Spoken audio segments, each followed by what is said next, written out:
हिंदुओं का बड़े पैमाने पर नरसंहार हुआ और हिंदुओं की ओर से जब गोपाल पाठा एक दिन या 2 दिन बाद उतरे मैदान में, तब उसके बाद फिर स्थिति संभली।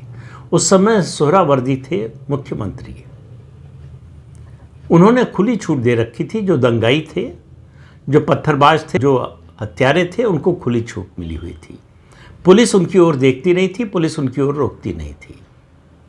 एक अंग्रेज़ अधिकारी ने लिखा है कि उनको अपने छत से दिखाई दे रहा था कि किस तरह से हथियार लिए, पत्थर लिए दंगाई ट्रकों में खड़े हैं, लेकिन पुलिस ने उनको रोकने की ज़रूरत नहीं समझी। स्थिति आज भी नहीं बदली है। 1946 से 2025, आप जोड़ लीजिए कितने साल हुए।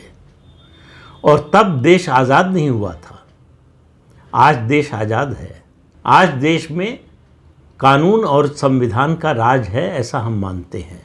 लेकिन फिर कह रहा हूं कि पश्चिम बंगाल उसका अपवाद है। कल पश्चिम बंगाल के जलपाईगुड़ी जिले में भाजपा के सांसद खगेन मुर्मू और शंकर घोष जो विधायक हैं, उन पर हमला हुआ। खगेन मुर्मू की तस्वीर देखते हमले के बाद आपको तो सिर्फ खून दिखाई देता है, उनका चेहरा, उनके कपड़े दिखाई नहीं देते, खून ही खून दिखाई देता है। और ये हमला क्यों हुआ? वो कोई तृणमूल कांग्रेस का विरोध करने नहीं जा रहे थे, ममता बनर्जी के खिलाफ कोई रैली निकालने नहीं जा रहे थे, हालांकि संविधान इसकी इजाज़त देता है। लेकिन फिर मैं कह रहा हूं कि पश्चिम बंगाल में भारत का संविधान लागू नहीं होता। वो दोनों नेता जा रहे थे बाढ़ प्रभावित क्षेत्रों में राहत सामग्री बांटने के लिए। पश्चिम बंगाल में बड़ी भीषण बाढ़ है, भूस्खलन हुआ है।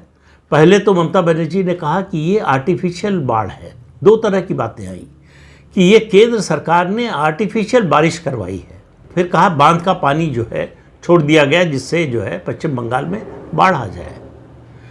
तो प्राकृतिक आपदा के लिए भी केंद्र सरकार जिम्मेदार है, राज्य सरकार की कोई जिम्मेदारी नहीं है। मैं तो कहता हूं कि मान लीजिए इसको। लेकिन जो आपदा आई है उसमें पश्चिम बंगाल के नागरिकों की सुरक्षा, उनकी मदद, उसकी जिम्मेदारी किसकी है? राज्य सरकार की है या नहीं?